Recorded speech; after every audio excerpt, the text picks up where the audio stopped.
Barakata Yahweh, Bahashem Yahushai, Bahashem Rachakodash. Welcome to another live lesson.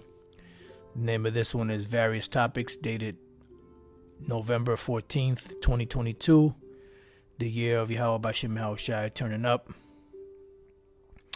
And pretty much, this is just a couple of things been meditating on. One thing I read about, and Lord's will, this will be an edifying lesson. We can get into it. I got a couple of things I jotted down, a couple of precepts, and like I said, a couple of thoughts. So see where the Spirit, guides it. What you're looking at is something that took place. I'm not sure exactly what it is. I was just typing in IOB, Internet of, B. You know what the B stands for, the human B. And I just happened to run across this. I guess it was a meeting they had back in May 25th, 2021. And as you can see there, 11th YEF Global Discourse on Internet of Bees, Merging Man and Machine. And this is pretty much what the world is heading to, and you have those out there that's still denying it, still trying to get around it, but there's no getting around it. There's a reason why everything is going digital. I was watching Elder Yashawamba's video earlier, which inspired part of this lesson, but I was just watching Elder Mawatazak's video, and pretty much, every facet of society, everything, every mechanism, every moving part of society is moving towards, putting or making everything digital, and you would have to ask yourself, why? Why is everything going digital?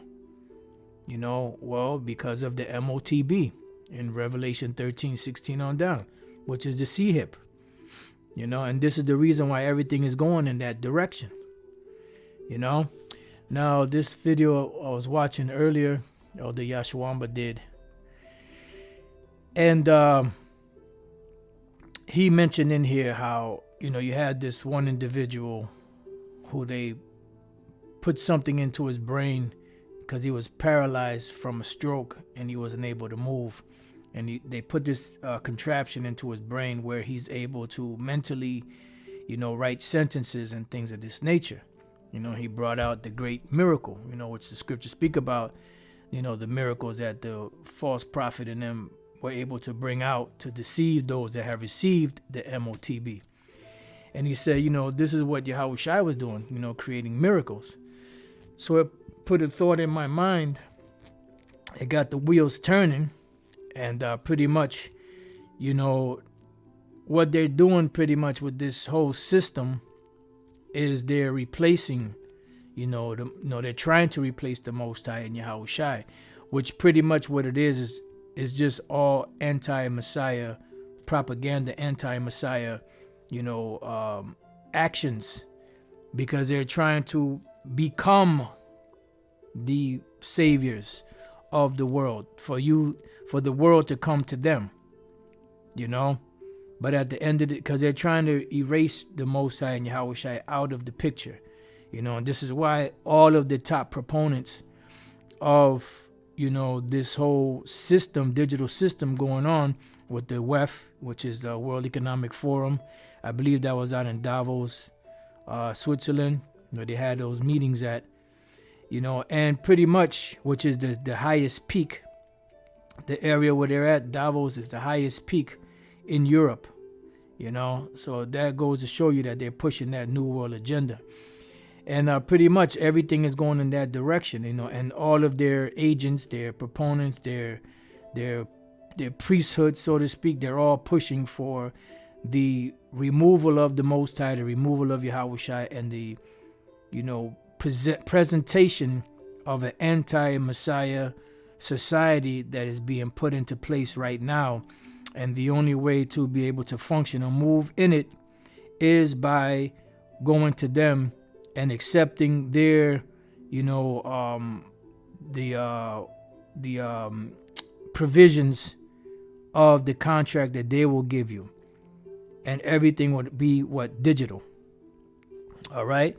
So building off of the anti-Messiah spirit, we got a couple of precepts here. 1 John 2:15, it says, love not the world, neither the things that are in the world. Because as we see, in the past, everything was always against the Most High, against Yahushai.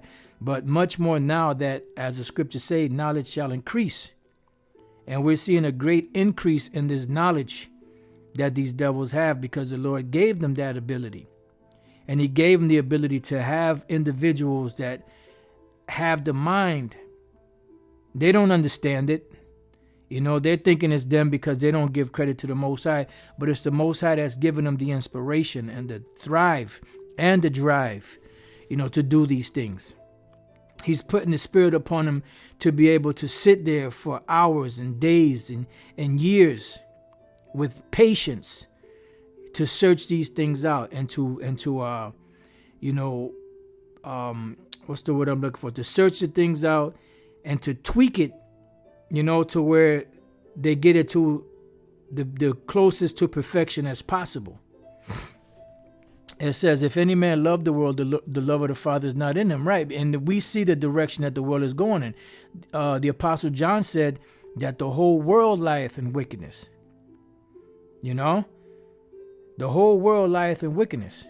The Apostle Paul said, use the world is not abusing it, because the fashion of this world passeth away. So everything is set up to go against the Lord.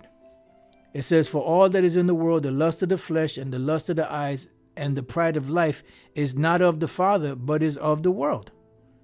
And that's key, right? It says, and the world passeth away. And that's exactly, the world is passing away.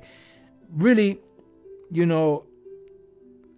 you look at it, Esau's accumulating their iniquities and all of their wickedness, but it's pretty much to a full. It's pretty much to a full. It's already at the point of, tipping over, but there's still certain things that have to play out on the earth before the Lord will bring the final judgment. And as I was watching Elder Muwatazak's video, he was saying how, Mike Adams and these other individuals, they have, the means to escape the rural cities. They have plenty of money, plenty of resources, plenty of land, living in the ability to live in remote areas, and the ones that's really going to catch it the most is Jake. Why? Because it's Jacob's trouble, not the nation's troubles. So, because who are the majority of people that's going to catch hell the most are the people that are in the cities. Who are the people that are in the cities? Jake. And it's not by coincidence. It is set up that way by the design of the Most High. Deuteronomy 28. Let's go there real quick. Let's start at 15. It says, But it shall come to pass, if thou wilt not hearken unto the voice of the Lord thy power, to observe, to do all his commandments and his statutes which I command thee this day, that all these curses shall come upon thee and overtake thee. Right, so the curses are going to come upon you, and not only come upon you or upon us, but overtake us also. Cursed shalt thou be in the city, right? Because these major cities, there's going to be trouble in these major cities. And the people that inhabit, the majority of people that inhabit these cities all across America and pretty much across the world are Jake. Especially here in America. Those major cities that are going to get rocked and wrecked when this whole shit goes down. Which is at that point, you have what they call the linchpin, which when you remove that, that's when everything collapses. Matter of fact, before we read that, let's go to all. Let's type in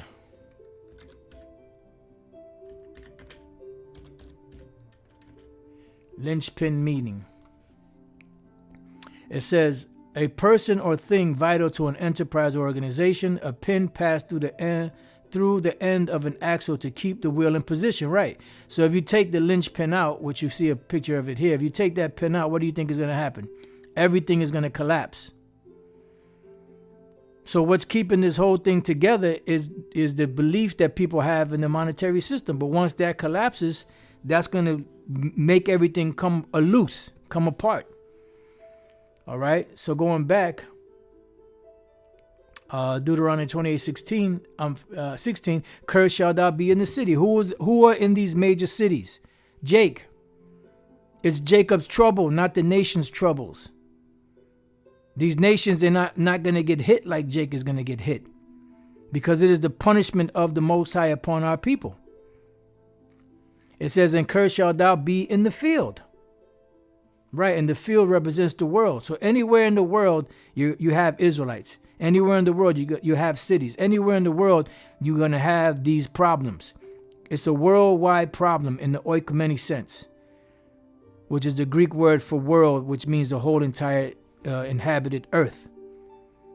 It's going to be a worldwide event. This is why the whole economic system going digital is what? Worldwide. It's not a thing which is in where it's in a city or a state or a town or a country or a continent.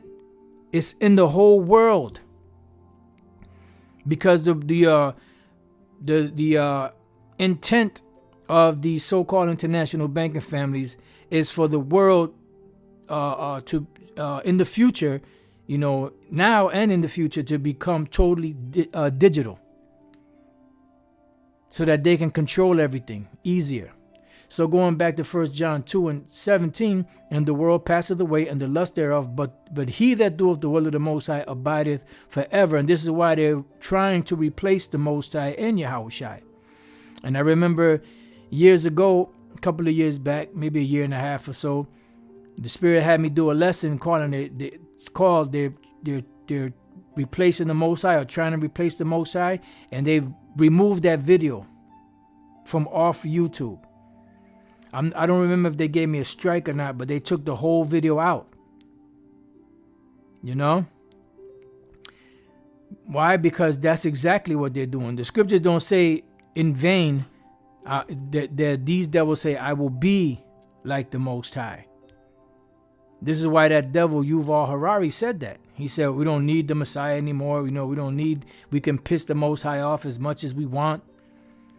Because now they have all of the technology to make it rain, to grow their own food without the soil, without the ground, without the so-called blessing of the Most High. This is how they're viewing it. So they're waxing prouder and prouder against the Most High. And that dude and your man Cotton Swab, as the elder Amawan Gabar calls him, they are the leaders and the guide of this new so-called New World Order. That's the mind of these small hats. What you see in what's playing out in the world events, that is their mind. This is what they want. This is their true identity. But they want the world to believe that they're these benevolent people, and they're not. They're nothing more than the devil that the Bible speaks of. They are the chief house of Satan. All right? They are Amalek, the arch enemy of the nation of Israel. And they come from the lineage of Esau. So 1 John 2:18, it says, little children, it is the last time. So this was 2,000 years ago that the last days began. How much more now? It says, and as you have heard, the Antichrist or the anti-Messiah shall come. And it's an ideal. It's a spirit. It's not one individual. When it says the anti-Messiah shall come, that means that whole spirit, the system of the anti-Messiah system. Even now, are there many antichrists or many anti-messiahs? Because it is not just one person. See, they're trying to paint it in the picture of it being one person. It's not one person. It is a whole system. All right? So when we look up the word Antichrist or anti-Messiah, let's go to it. And you see it right there, just in the word. It's a compound word, anti, and then Christos. So anti-Messiah, anti-Messiah. And what this made me also think about is the book of Revelation 11. Because this is one of the main ones. Because when we read this, Revelation 18:11, right? I'm sorry, 11:8. I don't know why it said 18:11. Got to check that, see what that says. And their dead bodies shall lie in the street of the great city, which is spiritually called Sodom and Egypt, meaning with the Israelites, spiritually dead, where also our Lord was crucified. The word crucified doesn't mean hung on a cross in this case. It's talking about being crossed out. Now, how was he crossed out already? By the images that they put up of him as being a so-called white man, when the Bible says different. But also, in this new age, so to speak, they're trying to replace the Lord, with these miracles that these devils are doing. You see? By allowing people that can't walk to walk. By allowing people that can't, speak to speak, can't see to see. All through that MOTB, which is a C hip, which is going to be done through deception as a matter of convenience. So this is one of the ways also that they are crossing our Lord out, Xing them out, by putting themselves in his place, and also by replacing the miracles that the Most High and Yahushua does for us, by them doing it so that everyone can go to them and bow to them as being the Most High and Yahushua. So that's what that whole anti-Messiah spirit is about. So when we come down here, it breaks it down, anti, which is against, and Christos, which is the Messiah. So it says the adversary of the Messiah, but it really should say the adversaries of the Messiah, an opponent of the Messiah, Antichrist, right? Someone that goes against the Lord. So when we go back and we read 1 John 2:18 again, it says, little children, it is the last time, and as you have heard, the Antichrist shall come. Even so, even now are there many Antichrists. Let me see what the word, it should be the same word. Right here. Yep, it's the same, pretty much the same word. So it's Antichrist, because it said many. Because it's not one person, it's an idea, it's a thought, it's a system that's being promoted as a doctrine. Just like you have the doctrine of Yahushua, you have the doctrine of the anti-Messiah. You have the disciples of the anti-Messiah. You have the servants of the anti-Messiah, the fellow prisoners, the yoke prisoner. Just like you have it on the right-hand side, you have it on the left-hand side. Just like you have a priesthood on the right-hand side, you have a priesthood on the left-hand side. And they're pushing that whole vibration and agenda upon the world. And this is why they push all this technology and all this television and all this stuff, all this all this entertainment to divert Jake's attention from not trying to get close to the Most High, so that they can in turn come in and swoop in and take over. That's why their main focus and target is what? On the younger generation. That's why they put that trans, whole system in place to what? To kindergartners, children.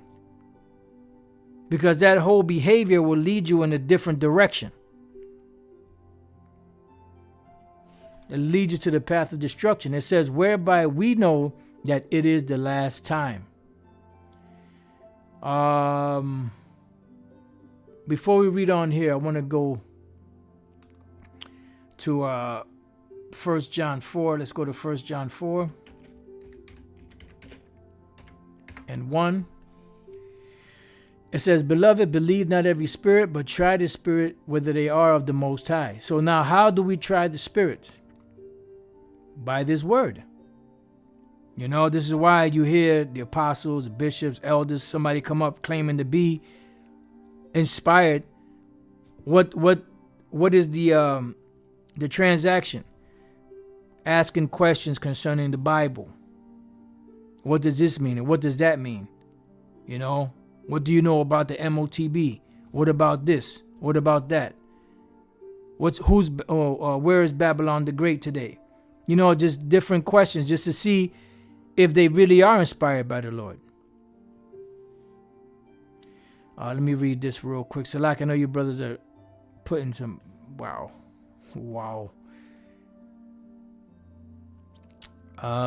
Brother put Esau want to be mediator and Messiah on the left-hand side. Yep. And then he also put mid-14th century mediator, one who intervenes between two parties, especially to seek to effect a reconciliation, right? Which is what? Be friendship or friendship again.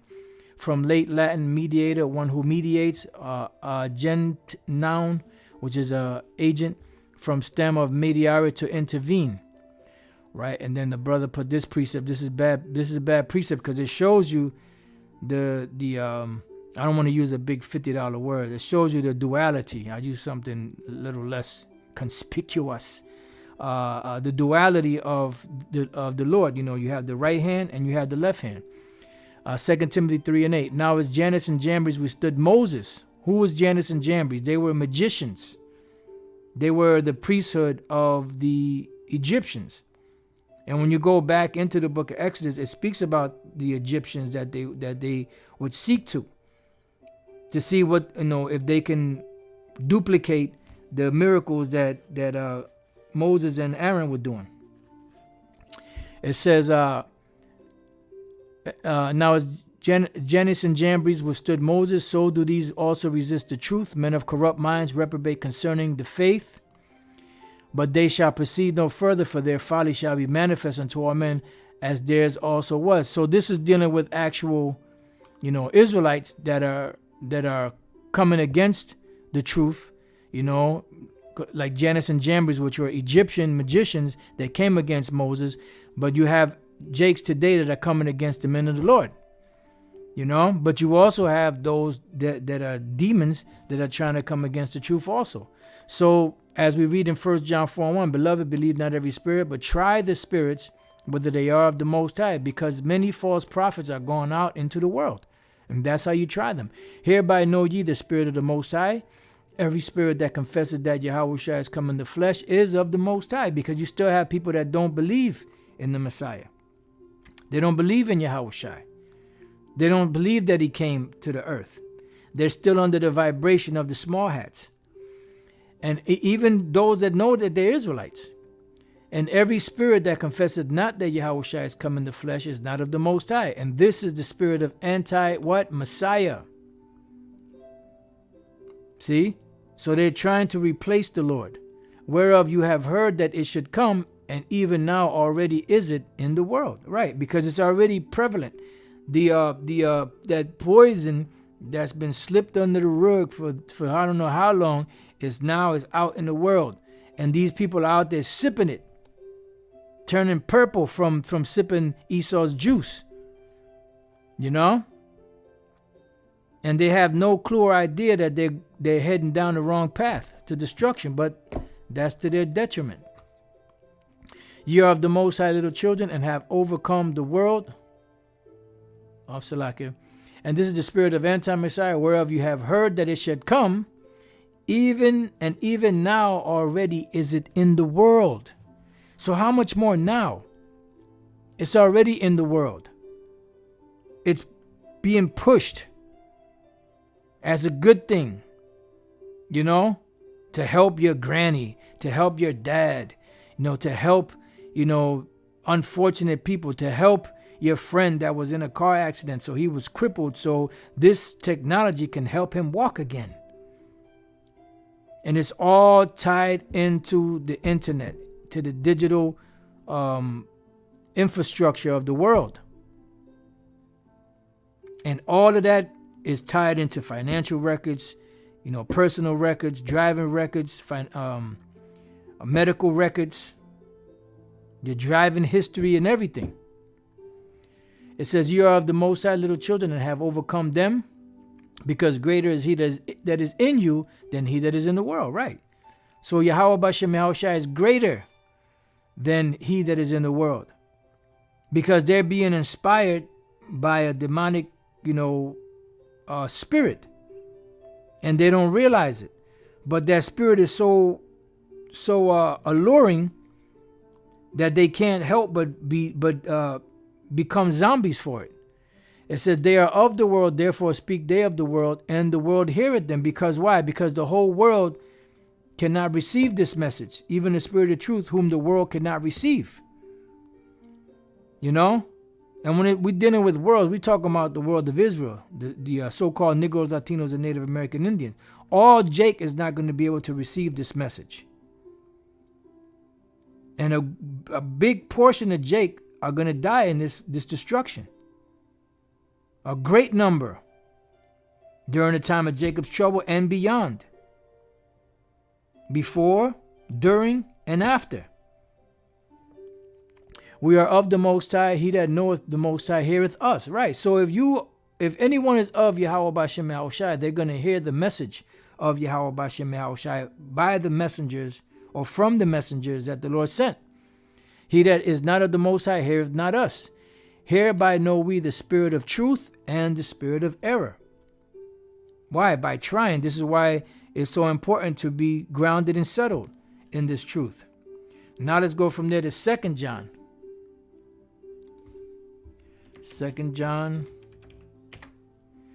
verse 7. It says, for many deceivers are entered into the world, who confess not that Yahushua is come in the flesh. This is a deceiver and what? An anti-Messiah. And the word deceiver and anti-Messiah go hand in hand. Because this is how they got the world, through deception. Look to yourselves that we lose not those things which we have wrought, but that we receive a full reward, right? Because those that take that MOTB in whatever fashion or whatever form it comes will be destroyed, will not get salvation. But those that resist will receive a full reward. And trust me, the reward is more abundant than any of us can imagine. The Lord said that he will pour out a blessing upon us that we won't even be able to contain all of it. It'd be so many blessings coming down. So let's go from there. The last precept on this particular subject. I was gonna go to back to what you call it, but I think the point is already made. This is Luke chapter 12, verse 8. It says, also I say unto you, whosoever shall confess me before men, him shall the Son of Man confess before the angels of the Most High. Right, because Yahushua and the angels are coming back to pick up the purchased possession. And those that confess him will be confessed before the Father and before the angels, to be delivered, the elect of the nation of Israel. It says, but he that denieth me, the anti-Messiah, that anti-Messiah spirit, before men shall be denied before the angels of the Most High. So in other words, you will be denied access to salvation. And you will be destroyed here right along with the beast. Elder Yashroma said, if they are so worried about people's health, why not fix the food quality? That's right. Instead, they offer technology as a solution, right? Because their thing is not about healing someone to set them at liberty. Their thing is about, putting someone into captivity and always be indebted to them for life. That is their whole mission, which shows you that they're against the scriptures. Because the scriptures say if your brother falls in decay with you, you're supposed to, he's supposed to work for you for a certain period of time, 6 years, and then afterwards you're supposed to let him go free and give him enough substance to where he can start his own thing again. And every 7 years you will have the year of release, and every 50 years you will have the year of jubilee, which all debts would be, would be wiped out.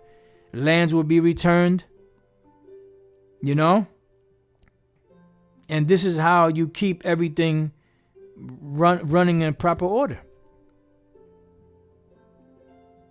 You see, because people need their lands, they need their money, they need to survive, they need to eat. But if you constantly, putting them in a predicament, financially, and then you compounding interest on top of that, they'll never get out of debt. And that's what that whole, national debt is all about. They're not worried about collecting it because they know eventually they know that people are not going to pay them. People are going to be, fuck you, Yeah, but eventually when the grid goes up and people can't participate, well, you can be forgiven of your debt if you take this, CHIP. And what do you think the average person is going to do that is not aware of what's going on? They're going to take it because they're going to see it as a solution it's going to be the new deal. You had the New Deal during the time of FDR. Then you had the New Deal during the time of Obama. And now you're going to have the New Deal under whoever is going to be in office at the time. And that would be the implementation of the CHIP, which is the MOTB, which is an acronym. And if you go to Revelation 13:16 on down, you'll get it. There's 4 words. All right, so now let's go from there. Let's move on to the next part of this. Now, the next part is, I was reading Zephaniah 2 and 13. I was actually reading the whole chapter, and I was going across across Nineveh. And pretty much, I know Elder Yashwamba has done lessons on this before, and he's gone deeper into it. And if you can go to his channel and find it, he did a full breakdown on Nineveh and how the men, used to paint their fingers, and they was all into that, feminine vibe and all that, and witchcraft and sorcery. And I just want to just kind of go over this because there's certain portions of the scripture when it speaks about Nineveh and Assyria, it's talking about ancient Assyria and Nineveh, and there's other portions where it's applied to America today. And when we read here in Zephaniah 2:13, it says, "And he will stretch out his hand against the north and destroy Assyria, and will make Nineveh a desolation and dry like a wilderness." See, because when this particular Nineveh is destroyed, ancient Nineveh was destroyed. They burned it down. The Babylonians, the Medes, and different other Parthians and different other nations that were joined together back then to take down the Assyrian Empire, which was a force to be reckoned with at its time. They did destroy it, break walls down, burn shit up. But guess what? It was still operational. And today, Nineveh is known as Mosul, Iraq. In Iraq, it's known as Mosul. That's the ancient city of Nineveh now is called Mosul, and it's still, operational. It's got a lot of ruins in it, but they're still operational. When the Lord destroys this particular Nineveh, he's going to destroy it, for good, and it will never rise up again. And this is how we know that this is not talking about ancient Nineveh, although some of these things that we read about do apply to them at one point or another. It says, "And flocks shall lie down in the midst of her, all the beasts of the nations, both the cormorant and the bittern," right? Because this is the same thing that is spoken of when Babylon the Great is destroyed, when Edom is destroyed, how the bittern and the cormorant are going to be there. So this ain't talking about ancient Assyria or ancient Nineveh. Matter of fact, let's get a couple of them. Let's go to Isaiah 13. This is dealing with Babylon. You read the first verse, the burden of Babylon. Jump down. It says in verse 19, "And Babylon, the glory of kingdoms, which is Babylon the Great, the beauty of the Chaldees' excellency, shall be as when the Most High overthrew Sodom and Gomorrah." How was Sodom and Gomorrah overthrown? By fire that rained down from heaven and destroyed those cities completely. That is the future judgment of the fire that the Lord said would come, which is the second death upon the earth, which is really upon America, upon the land of Israel, and certain other portions wherever they may hit.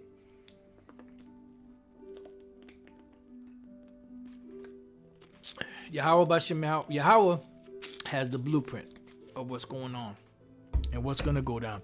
It shall what? Never be inhabited. Now we know this ain't talking about ancient Babylon because you still have buildings and people living in ancient Babylon. This is the same thing that we're reading about in Nineveh. right? Neither shall it be dwelt in from generation to generation, neither shall the Arabian pitch tent there. Why? Because you have Ishmaelites here in this country setting up shop. Ain't going to be none of that. They ain't going to live here. They ain't going to work here. None of that, because this place is going to be non-existent. There's not going to be any stores or businesses or anything. No traffic lights. None of the daily hustle and bustle, none of that rat race, none of, merchants selling their wares, none of that. People going to movies, eating popcorn, watching, movies, and going to plays and going to, watch, operas, and none of that shit. It's just going to be all gone. Neither shall the shepherds make their folds there, right? Because there will be no place here to live.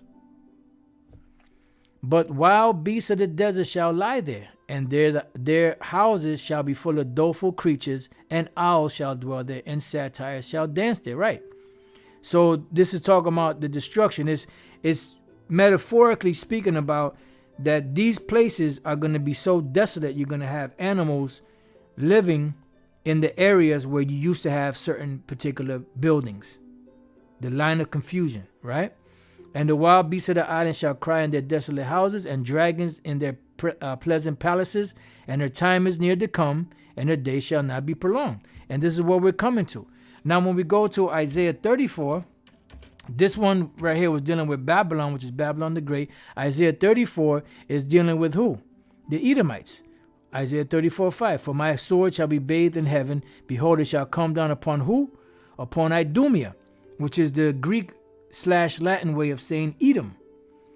And upon the people of my curse to judgment, because the Most High is going to judge them. So all of these scriptures tie together into one. The destruction of Babylon, Babylon the Great. The Edomites, which would be the rulers of the Babylonian Empire. Nineveh, which is also another name spiritually for America. Because they're following all the same customs, the same demonic rites, the same sorceries that the ancient Ninevites, the ancient Babylonian, and so on and so forth were worshiping. The ancient Egyptians. This is why it's also known as Egypt.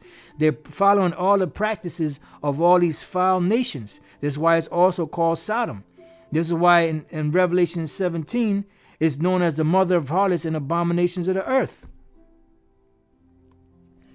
So it says, the sword of the Lord is filled with blood. It is made fat with fatness, and with the blood of lambs and goats, and the fat of kidneys and of rams. For the Lord hath a great sacrifice in Bozrah, which is one of the capital cities of Edom, and a great slaughter in the land of Idumea, right? And then once the slaughter comes, the sacrifice comes, what's going to be here? And the unicorn shall come down with them, and the bullocks with the bulls, and their land shall be soaked with blood, and their dust made fat with fatness. For it is the day of the Lord's vengeance, and the year of recompenses for the controversy of Zion, and the streams thereof shall be turned into pitch, right? Because there's going to be nothing here. It's going to be a barren wasteland. It says, and the dust thereof into brimstone, fire and brimstone, and the land thereof shall become burning pitch. The day cometh that shall burn as an oven. It shall not be quenched night nor day, because it's going to burn for a long time. You got to remember, you have 5,000 square miles of land, of trees, of grass, of flowers, of natural resources, propane, kerosene, buildings.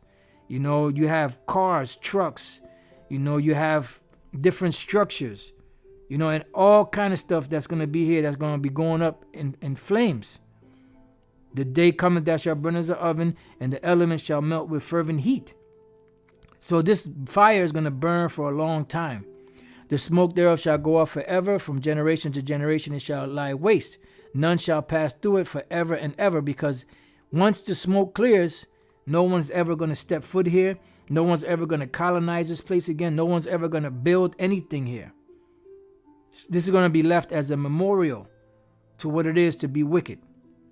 But what? The cormorant and the bittern shall possess it. The owl also and the raven shall dwell in it, and he shall stretch out upon it the line of confusion and the stones of emptiness. You're not going to know where one state ended, the other one started.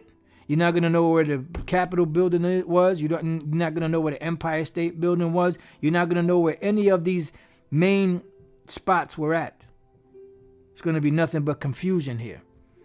So we read about Babylon the Great in this same fashion. We read about the Idumeans, Edom, in the same fashion. And now we're reading in Zephaniah, the second chapter, the same thing. And the flock shall lie down, because the Lord said that they're going to become like a dry wilderness. Like I said, today when you go to Nineveh, the site of Nineveh, it's called Mosul, Iraq. All right? According to what they're saying, that's the modern day. So it's still inhabited. You have ruins there, of course. You have ruins in ancient Babylon over there in Iraq. But nevertheless, there's still people living there. When this place is taken out, no one's going to be living here. It says, and flocks shall lie down in the midst of her.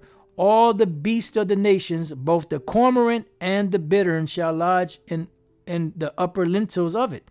Their voice shall sing in the windows. Desolation shall be in the thresholds, for he shall uncover the cedar work. Right, because this whole place is going to be annihilated. It says, this is the rejoicing city that dwelt carelessly, right? And this is something else we read in Revelation 18 about America living carelessly by reason of her costliness. We read about it in Isaiah 47. All of these are alluding to America, Babylon the Great, as being these different places biblically, spiritually. That said in her heart, I am, and there is none beside me. How is she become what? A desolation, a place for beasts to lie down in. Everyone that passeth by her shall hiss and wag his hand. Right.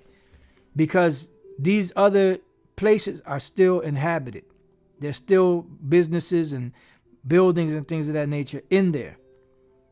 So this is not talking about ancient Nineveh, although ancient Nineveh was destroyed and it was burnt down by the Babylonians, by the Medes, by the Parthians, and all those other nations that joined forces to fight against the Assyrian Empire. All right? And when we read Tobit confirms it. Tobit, 14:8.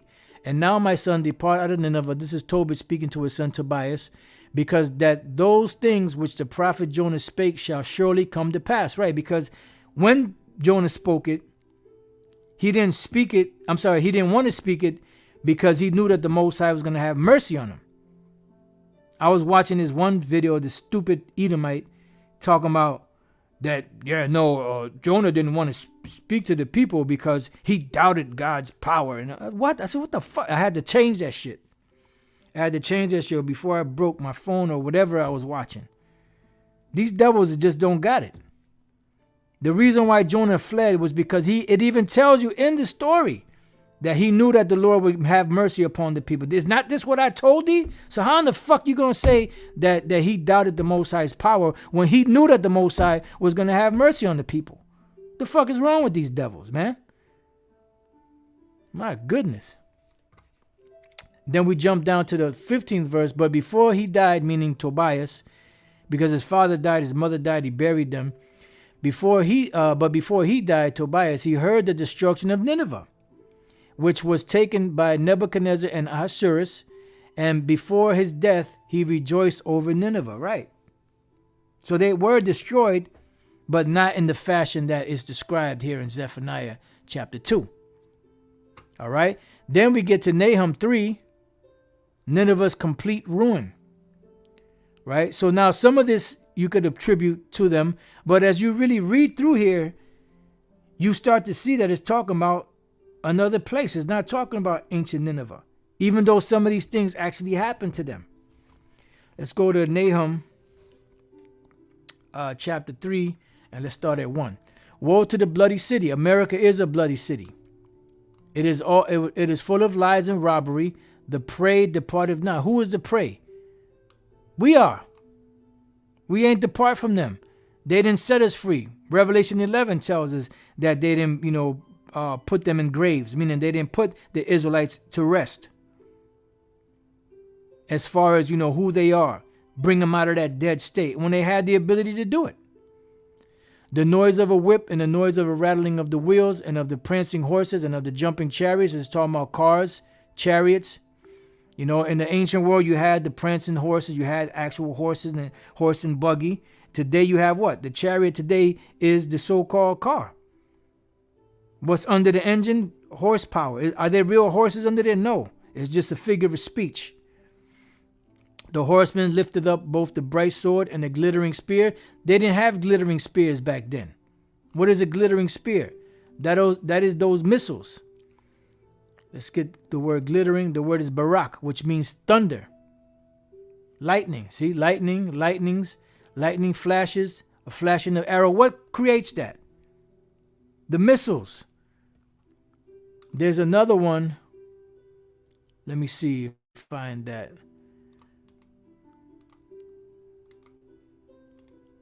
Let me see if it'll come up here.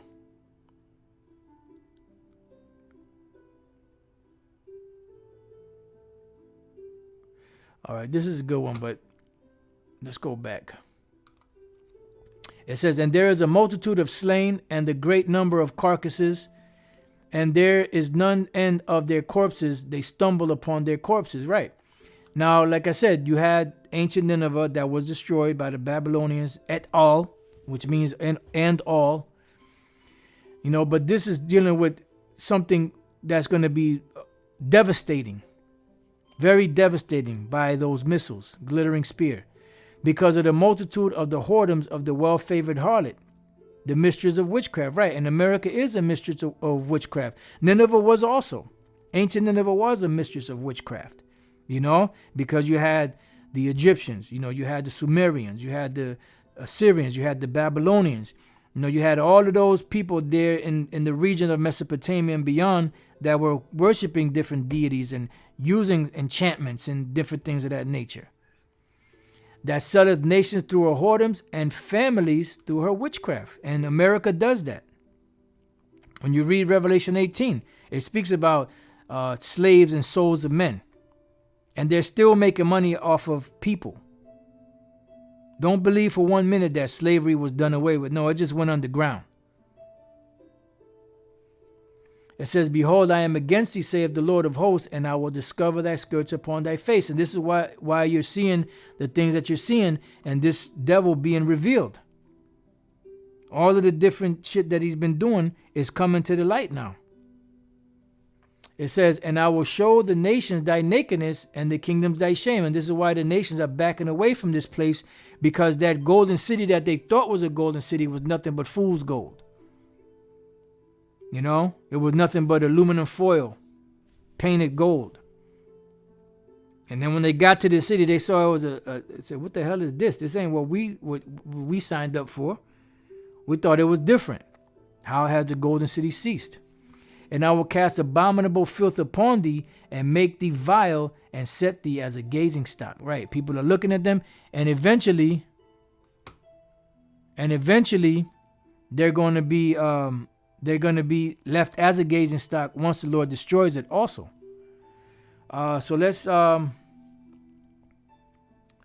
says, and it shall come to pass that all they that look upon thee shall flee from thee and say, Nineveh is laid waste.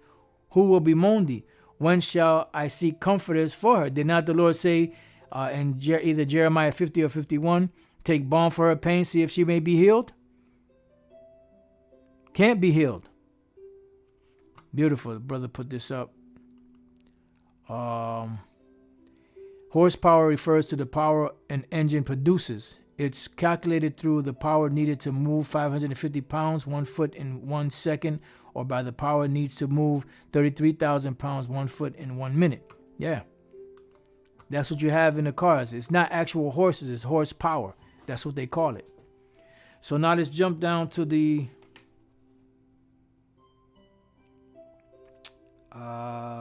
looks like is that 10th verse?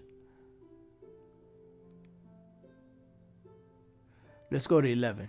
Thou also shalt be drunken, thou shalt be hid, thou also shalt seek strength because of the enemy.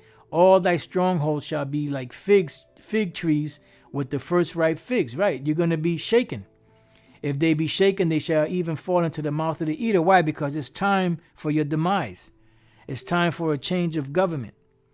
Behold, thy people in the midst of thee are women. Yeah, and the way that this generation is going, men are turning into an effeminate, species. There was even this one Jake woman who brother sent me a video. She did a video on a review of the new Black Panther movie, and she was disgusted on how they showed the black woman, all brolic, and 100-pound woman soaking wet was whipping ass in there, and then the men were all feminine and emasculated. She was disgusted by it. I was like, wow, must be a new day. Never thought I'd hear, the Jake woman speaking like that. It says, the gates of thy land shall be set wide open unto the enemies. The fire shall devour thy bars. And that's how America is going to be destroyed, by fire. Draw thee water for the siege. Fortify thy strongholds. Go into clay. Tread the mortar. Make strong the brick kiln.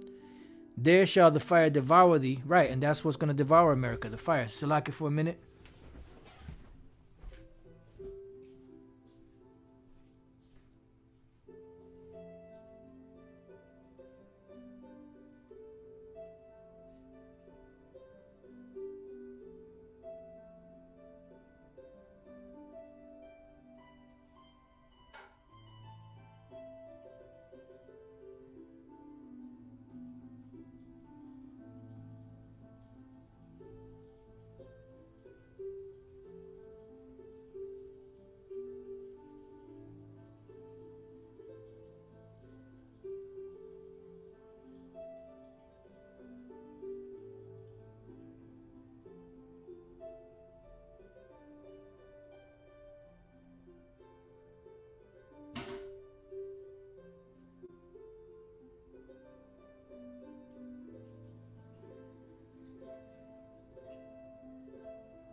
All right.